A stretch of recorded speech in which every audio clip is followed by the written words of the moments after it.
जैन साथियों, स्वागत है आप सभी का आपके अपने YouTube चैनल जीके जीएस के भंडारा पर। प्यारे साथियों, आज की इस वीडियो में यूपी पुलिस कांस्टेबल री एग्जाम के लिए एग्जामपुर के द्वारा अंतिम समय में यूपीपी टेस्ट सीरीज लॉन्च की गई थी, जिसमें आपको 7 टेस्ट सीरीज मिली थी, यानी ये पीडीएफ फॉर्मेट में मिली थी। जो भी साथी अगर इन 7 सीरीजों को लगा लेगा तो उनका 100% इस बार यूपी पुलिस कांस्टेबल में 220 प्लस स्कोर आने वाला है, जो कि ये पे सेफ स्कोर है। आज मैं आपको एग्जामपुर के टेस्ट सीरीज नंबर 3 का सॉल्यूशन कराने वाला हूं। इससे पहले मैं 2 अपलोड कर चुका हूं, वो आपने नहीं देखी है तो आप लोग जाकर के उन्हें देख लीजिएगा बिना टाइम वेस्ट करे। तो चलिए फिर शुरू करते हैं। आज का अपना ये पहला प्रश्न है, जो आपका सामान्य ज्ञान और साथ के साथ आपको हिंदी दोनों का आपको फास्ट मोड में रिवीजन कराने वाला हूँ। तो पहला प्रश्न आ जाता है कि पौधों में जाइलम निम्नलिखित में से किसके परिवहन के लिए जिम्मेदार होता है। तो किसके लिए होता है, तो ये जल के लिए होता है। एक का बी ऑप्शन करेक्ट आंसर हो जाएगा। दूसरा प्रश्न है कि उत्तर प्रदेश का सबसे दक्षिणी जिला कौन सा है। तो कौन सा है, तो दक्षिण जिला है Sonbhadra. C option correct answer हो जाएगा। तीसरा प्रश्न है कि निम्नलिखित में से कौन सा स्थान अफगानिस्तान में नहीं है। तो इनमें से कौन सा नहीं है, तो पेशावर है, ये अफगानिस्तान में नहीं है। 3 का ए ऑप्शन है करेक्ट आंसर आप लोगों का हो जाएगा। चौथा प्रश्न है आपके सामने कि भारत में साइबर अपराधों को रजिस्टर करने वाला cyber crime dot government in नामक पोर्टल किस केंद्रीय मंत्रालय द्वारा नियंत्रण किया जाता है। तो किसके द्वारा नियंत्रण होता है, तो ये गृह मंत्रालय के द्वारा नियंत्रण किया जाता है। 4 का सी ऑप्शन है करेक्ट आंसर हो जाएगा। पांचवा प्रश्न है कि वित्तीय वर्ष 2024 में भारत का शीर्ष व्यापारिक साझेदार देश कौन सा है। तो कौन सा है, तो भारत का जो शीर्ष व्यापारिक साझेदार देश है वो है चीन। 5 का सी ऑप्शन करेक्ट आंसर हो जाएगा। छठवां प्रश्न है कि भारतीय सेना के पश्चिमी कमांड के भाग खड़गपुर में पंजाब में भारतीय वायुसेना के साथ मई 2024 में किस नाम से 3 दिवसीय संयुक्त अभ्यास का आयोजन किया गया। तो ये किस नाम से किया गया था, तो ये किया गया था गगन स्ट्राइक 2 के नाम से। डी ऑप्शन करेक्ट आंसर हो जाएगा। सातवां प्रश्न आपके सामने, अंगदान करने की सबसे उच्चतम दर विश्व के किस देश में है। तो ये सबसे उच्च दर है, स्पेन के लोग सबसे ज्यादा अंगदान करते हैं। 7 का ए ऑप्शन करेक्ट आंसर हो जाएगा। आठवां प्रश्न की प्रच्छन्न बेरोजगारी का सामान्यतः अर्थ होता है कि, तो क्या होता है, तो इसका सामान्यतः अर्थ होता है श्रम की सीमांत उत्पादकता शून्य। 8 का बी ऑप्शन है करेक्ट आंसर हो जाएगा। नौवां प्रश्न है कि उत्तर प्रदेश में राज्य मानवाधिकार आयोग की स्थापना किस वर्ष की गई थी। तो कब हुई थी राज्य मानवाधिकार आयोग की स्थापना, ये बताना है। एक ऑप्शन ये रहा है, बाकी के 3 ऑप्शन है वो आपके ये रहे। तो कब हुई थी, तो राज्य मानवाधिकार आयोग की स्थापना ये हुई थी 4 अप्रैल 1996 में। डी ऑप्शन करेक्ट आंसर हो जाएगा। 10वां प्रश्न है आपके सामने कि चुनावी मामलों में अदालतों के हस्तक्षेप पर रोक भारतीय संविधान के किस अनुच्छेद में है। तो ये कौन से अनुच्छेद में, ये आपको बताना है। प्रश्न संख्या 10 का राइट आंसर क्या हो जाएगा, तो ये है अनुच्छेद 329 में। 10 का डी ऑप्शन है वो करेक्ट आंसर हो जाएगा। 11वां प्रश्न है कि प्रसार भारती एक है। तो प्रसार भारती क्या है, तो प्रसार भारती यह एक संवैधानिक निकाय है। 11 का बी ऑप्शन करेक्ट आंसर हो जाएगा। 12वां प्रश्न है कि मेट्टूर बांध किस नदी पर स्थित है। तो कौन सी नदी पर है मेट्टूर बांध, तो ये कावेरी नदी पर है। 12 का सी ऑप्शन राइट आंसर हो जाएगा। 13वां प्रश्न है कि निम्नलिखित में से कौन सी नदी जर्मनी में संबंधित है, यानी जर्मनी से संबंधित कौन सी नदी, तो राइन नदी है, जर्मनी में बहती है। 13 का बी ऑप्शन राइट आंसर हो जाएगा। 14वां प्रश्न है कि सिंधु सभ्यता का कौन सा स्थल अब पाकिस्तान में स्थित है। तो बताओ कौन सा स्थल है जो अब पाकिस्तान में। 14 का आंसर आपको बताना, तो हड़प्पा है। डी ऑप्शन करेक्ट आंसर हो जाएगा। त्रिपिटक निम्नलिखित में से किससे संबंधित है, तो कौन से धर्म से संबंध रखते हैं त्रिपिटक, तो बौद्धों संबंध रखते हैं त्रिपिटक। 15 का बी ऑप्शन करेक्ट आंसर हो जाएगा। 16वां प्रश्न है कि भारत में पोलो खेल का प्रचलन किसने प्रारंभ किया था। तो किसने किया था पोलो का प्रचलन, ये आपको बताना है। 16 का राइट आंसर क्या हो जाएगा, तो पोलो का प्रचलन है वो तुर्कों ने किया था। सी ऑप्शन इसका एकदम से करेक्ट आंसर हो जाएगा। 17वां प्रश्न, कलिंग का युद्ध किस वर्ष हुआ था। तो कब हुआ था, तो कलिंग का युद्ध 261 ईसा पूर्व में हुआ था। 17 का बी ऑप्शन करेक्ट आंसर हो जाएगा। 18वां प्रश्न कि जौनपुर की स्थापना फिरोज तुगलक ने किसकी स्मृति में की थी। तो किसकी स्मृति में जौनपुर की स्थापना हुई थी, तो ये हुई थी मोहम्मद बिन तुगलक की स्मृति में फिरोज तुगलक के द्वारा। बी ऑप्शन करेक्ट आंसर हो जाएगा। 19वां प्रश्न है कि आजाद हिंद फौज का प्रधान कार्यालय कहाँ स्थित था। तो कहाँ पर था, तो ये रंगून में था। 19 का बी ऑप्शन है करेक्ट आंसर हो जाएगा। 20वां प्रश्न, इंडियन वॉर ऑफ इंडिपेंडेंस 1857 के लेखक हैं, तो कौन से हैं? तो इसके जो लेखक हैं वो हैं वी.डी. सावरकर। 20 का डी ऑप्शन है वो करेक्ट आंसर आप लोगों का हो जाएगा। चलिए अगला प्रश्न आ जाता है, प्रश्न संख्या 21 है कि ध्वनि का एसआई मात्रक क्या है, तो कौन सा है? तो ध्वनि का जो एसआई मात्रक है वो डेसिबल है। 21 का बी ऑप्शन राइट आंसर हो जाएगा। 22वां प्रश्न है कि निम्नलिखित में से मूलभूत कण कौन सा है, तो कौन सा है? तो मूलभूत कण है वो है क्वार्क है। 22 का सी ऑप्शन एकदम इसका करेक्ट आंसर आप लोगों का हो जाएगा। अगर आपको ये वीडियो पसंद आ रही है तो प्लीज आप लोग वीडियो को लाइक जरूर कर दीजिएगा। चैनल को सब्सक्राइब नहीं कर रखे होगे तो चैनल को आप लोग जरूर सब्सक्राइब कर लीजिएगा। 23वां प्रश्न है कि निम्नलिखित में से कौन एक प्राकृतिक बहुलक नहीं है, तो कौन नहीं है? तो नाइलॉन नहीं है। 23 का ए ऑप्शन करेक्ट आंसर हो जाएगा। 24वां प्रश्न है आपके सामने, the book of life my dance with Buddha for success नामक पुस्तक के लेखक या लेखिका कौन है? तो इसके जो लेखक या लेखिका है वो है विवेक अग्निहोत्री हैं। 24 का सी ऑप्शन करेक्ट आंसर हो जाएगा। 25वां प्रश्न है आपके सामने, अंतर्राष्ट्रीय जैव विविधता दिवस किस तिथि को मनाया जाता है? तो कब मनाते हैं अंतर्राष्ट्रीय जैव विविधता दिवस? तो ये प्रत्येक वर्ष 22 मई को मनाया जाता है। 25 का जो राइट आंसर हो जाएगा वो आपका ऑप्शन संख्या बी इसका करेक्ट आंसर हो जाएगा। 26वां प्रश्न है कि भारतीय संविधान के किस अनुच्छेद के अंतर्गत सिखों द्वारा कृपाण धारण करना धार्मिक स्वतंत्रता का अंग माना गया? तो ये किस माना गया? तो ये अनुच्छेद 25 माना गया। बी ऑप्शन राइट आंसर हो जाएगा। 27वां प्रश्न है कि उत्तर प्रदेश में सर्वप्रथम किन दो शहरों में पुलिस कमिश्नरेट प्रणाली की शुरुआत की गई थी? तो ये किसमें की गई थी? तो ये की गई थी गौतम बुद्ध नगर व लखनऊ में। 27 का ए ऑप्शन है वो राइट आंसर हो जाएगा। 128वां प्रश्न है कि इंग्लैंड की आधिकारिक मुद्रा का क्या नाम है? तो कौन सी इंग्लैंड की आधिकारिक मुद्रा? तो ये है पाउंड स्टर्लिंग है इंग्लैंड की आधिकारिक मुद्रा। 28 का बी ऑप्शन करेक्ट आंसर हो जाएगा। 29वां प्रश्न है आपके सामने कि भारतीय संविधान के किस अनुच्छेद में कहा गया है कि प्रत्येक राज्य में एक उच्च न्यायालय होगा? ये किस अनुच्छेद में कहा गया? तो ये कहा गया अनुच्छेद है 214 में। सी ऑप्शन करेक्ट आंसर हो जाएगा। 30वां प्रश्न है कि सर्वोच्च नागरिक सम्मान भारत रत्न किस वर्ष से दिया जाना प्रारंभ किया गया? तो कब से दिया जा रहा है सर्वोच्च नागरिक सम्मान, ये आपको बताना है। भारत रत्न तो ये दिया जा रहा है 1954 से। 30 का डी ऑप्शन है करेक्ट आंसर हो जाएगा। 31वां प्रश्न है कि धूसर क्रांति किसके उत्पादन से संबंधित है? तो धूसर क्रांति ये उर्वरक उत्पादन से संबंध रखती है। 31 का बी ऑप्शन है करेक्ट आंसर आप लोगों का हो जाएगा। चलिएगा नेक्स्ट आ जाता है प्रश्न संख्या 32 है कि निम्नलिखित में से कौन सा स्थल बेसबॉल खेल से संबंधित है? तो कौन संबंध रखता है बेसबॉल से? 32 का आंसर बताना। तो डायमंड है। 32 का डी ऑप्शन करेक्ट आंसर हो जाएगा। 33वां प्रश्न है कि निम्नलिखित में से कौन सी भारतीय शास्त्रीय भाषा नवीनतम है? तो कौन सी है? तो इनमें से जो उड़िया है वो ये नवीनतम भाषा है। 33 का answer A option correct answer हो जाएगा। 34वां प्रश्न है आपके सामने कि दशावतार मंदिर उत्तर प्रदेश के किस जिले में स्थित है? तो जो दशावतार मंदिर है ये उत्तर प्रदेश के ललितपुर में स्थित है। ए ऑप्शन है वो करेक्ट आंसर आप लोगों का हो जाएगा। 35वां प्रश्न है कि अंतर्राष्ट्रीय न्यायालय में न्यायाधीशों की संख्या कितनी होती है? तो कितनी होती है? तो अंतर्राष्ट्रीय न्यायालय में जो न्यायाधीशों की संख्या वो होती है 15। 35 का सी ऑप्शन करेक्ट आंसर हो जाएगा। 36वां है कि हरियाणा, हिमाचल प्रदेश एवं उत्तराखंड उत्तर प्रदेश के किस जिले के सीमावर्ती राज्य हैं? तो ये किसके सीमावर्ती राज्य हैं? तो ये हैं उत्तर प्रदेश के सहारनपुर के। 36 का बी ऑप्शन करेक्ट आंसर हो जाएगा। 37वां प्रश्न है कि 16 महाजनपदों में से कितने महाजनपद आधुनिक उत्तर प्रदेश से संबंधित हैं? तो ये संबंध रखते हैं उत्तर प्रदेश के 8 महाजनपद थे उत्तर प्रदेश में। यानी 37 का सी ऑप्शन जितने भी लोगों ने दिया उन सब का ये करेक्ट आंसर हो जाएगा। 38वां प्रश्न है आपके सामने कि जब उत्पादन के चारों कारकों पर निजी तथा सार्वजनिक दोनों का अधिकार हो तो ऐसी अर्थव्यवस्था को कहते हैं? तो क्या कहते हैं? तो ऐसी अर्थव्यवस्था को हम कहते हैं मिश्रित अर्थव्यवस्था। 38 का बी ऑप्शन है वो करेक्ट आंसर हो जाएगा। साथ ही ये जीके जीएस के 38 प्रश्न हैं थे वो समाप्त हो चुके हैं। अगर 38 प्रश्नों में से अगर आपको एक भी प्रश्न पसंद आया हो तो वीडियो को आप लोग लाइक कर देना। चैनल को सब्सक्राइब नहीं कर रखे होगे तो चैनल को आप लोग जरूर सब्सक्राइब कर लेना। इसके बाद अब आपको कराता हूँ हिंदी के महत्वपूर्ण 37 प्रश्न।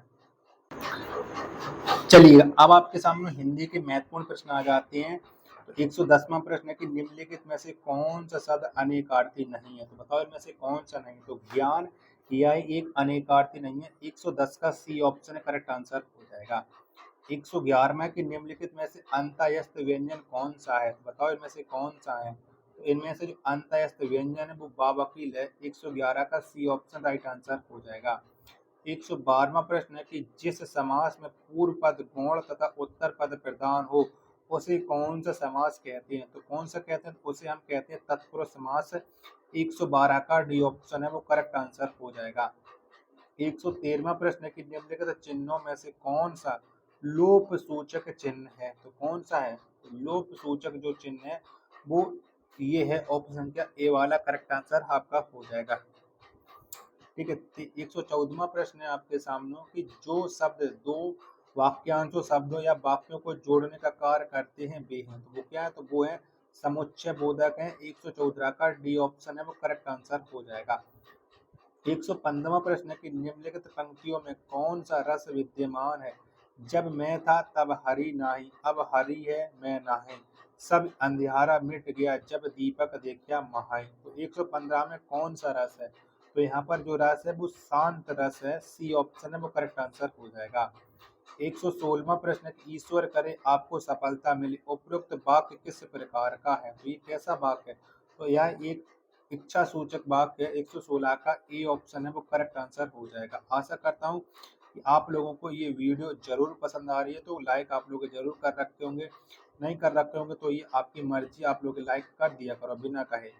117वां प्रश्न है कि निम्नलिखित में से कौन सा एक सर्वनाम का भेद नहीं है? तो बताओ इनमें से कौन सा नहीं है? तो इनमें से संबंध संबोधन वाचक बिल्कुल नहीं है। ए ऑप्शन है वो करेक्ट आंसर हो जाएगा। 118वां प्रश्न है कि सुनि केवट के वैन प्रेम लपेटे अटपटे, बीएससी करुणा एन चितय जानकी लखन तन। उपरोक्त पंक्ति में कौन सा छंद विद्यमान है? तो बताओ यहाँ पर कौन सा छंद है? तो यहाँ पर वरवय छंद है। 118 का बी ऑप्शन राइट आंसर हो जाएगा। 119वां प्रश्न है इहलोक का विपरीतार्थक शब्द है, कौन सा है? इहलोक का जो विपरीतार्थक है वो है परलोक है। 119 का डी ऑप्शन करेक्ट आंसर हो जाएगा।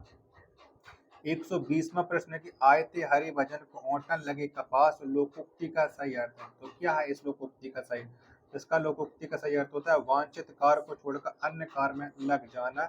120 का बी ऑप्शन करेक्ट आंसर हो जाएगा। 121वां प्रश्न है कि निम्नलिखित में से कौन कमल का पर्यायवाची नहीं है? तो बताओ इनमें से कौन सा है जो कमल का पर्यायवाची नहीं है? 121 का राइट आंसर आपको बताना है। तो जला दिए कमल का पर्यायवाची नहीं है। सी ऑप्शन है वो राइट आंसर हो जाएगा। 122 में कि जो अव्यय वाक्य में किसी शब्द के बाद लगाकर उसे विशेष बल प्रदान करते हैं उन्हें कहते हैं। तो उन्हें क्या कहते हैं? तो उन्हें कहा जाता है निपात। 122 का बी ऑप्शन है वो राइट आंसर है हो जाएगा। 123वां प्रश्न है कि निम्नलिखित में से किस समूह के सभी वर्ण ऊष्म व्यंजन हैं? तो किसके हैं? तो ये सीटी वाले सा, पानी वाला सा, सड़क का सा, हल्का, ये सभी ऊष्म व्यंजन हैं। 123 का ए ऑप्शन करेक्ट आंसर हो जाएगा। 124वां प्रश्न है आपके सामने कि देश के लिए मरना कहीं अच्छा है, उपयुक्त वाक्य में मरना किस रूप में प्रयोग हुआ है? तो किसके रूप में प्रयोग हुआ है? तो जो मरना है यह क्रियार्थक संज्ञा के रूप में प्रयोग हुआ है। 124 का बी ऑप्शन करेक्ट आंसर हो जाएगा।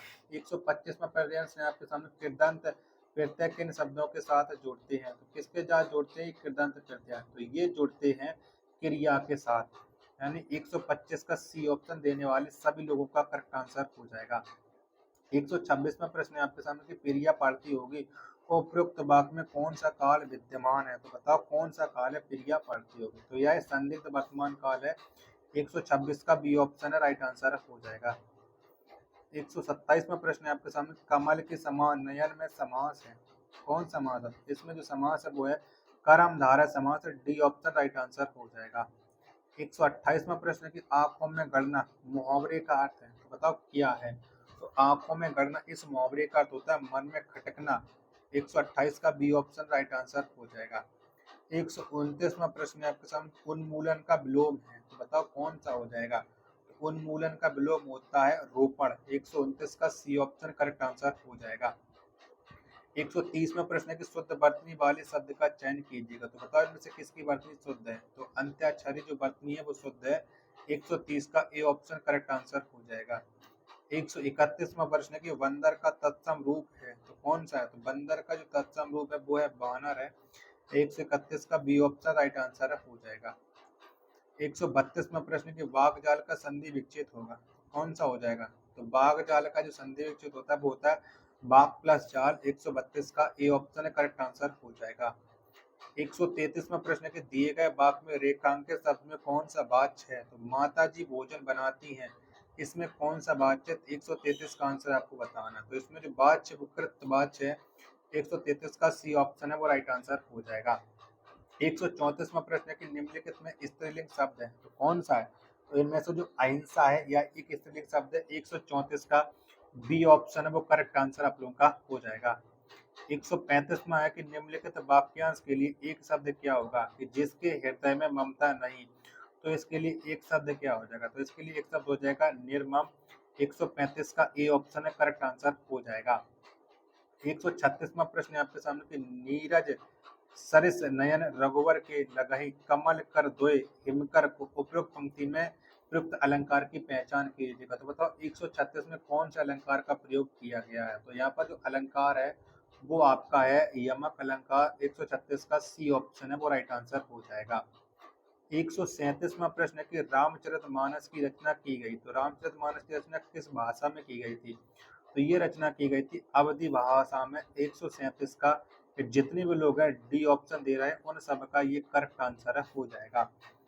138वां प्रश्न है आपके सामने, पेड़ पर पक्षी बैठे हैं, इस वाक्य में पेड़ पर पद में कौन सा कारक है। तो कौन सा कारक है। तो इसमें जो कारक है वो अधिकरण कारक है। ए ऑप्शन है वो राइट आंसर हो जाएगा। चलिए अगला प्रश्न आ जाता है आपका 139 है। निम्नलिखित में से शुद्ध वाक्य की पहचान कीजिएगा। तो बताओ इनमें से 139 में किसमें शुद्ध वाक्य है ये आपको बताना है। तो किसी आदमी को भेज दो यह शुद्ध वाक्य है। ए ऑप्शन है वो करेक्ट आंसर आप लोगों का हो जाएगा। 140वां प्रश्न है कि कवि शब्द में कौन सी संज्ञा है। कौन संज्ञा है। तो कवि जो शब्द इसमें एक जातिवाचक संज्ञा है। 140 का बी ऑप्शन है वो करेक्ट आंसर हो जाएगा। 141वां प्रश्न है आपके सामने। यहाँ पर आपको मिलान करना है यानी एक तरफ दिएगा पत्र दिएगा और तब उनके संपादक दिएगा ये आपको बताना है। तो उद्दंत मार्तंड इसके जो संपादक है वो आपको पता है कि वो है पंडित जुगल किशोर। यानी एक का मिलान हो जाएगा बी के एक का मिलान हो जाएगा 3 के साथ है। माधुरी इनका संबंध वो है प्रेमचंद से। हिंदी प्रदीप तो इसका संबंध है बालकृष्ण भट्ट से 2 मिलान। तो ब्रह्मांड ब्रह्मांड का संबंध है प्रताप नारायण मिश्र से यानी डी का 4 के साथ। अब डी का 4 और ए का 3 किस विकल्प में वो देखते हैं। तो डी का 4 और ए का 3 ये सी में है तो इसका सी ऑप्शन है वो राइट आंसर है हो जाएगा। 142वां प्रश्न आपके सामने, सतरंगिनी नामक काव्य संग्रह किसकी है। तो इसका किसने काव्य संग्रह लिखा है सतरंगिनी। इसको लिखा है वो लिखा है हरिवंश राय बच्चन ने। बी ऑप्शन करेक्ट आंसर हो जाएगा।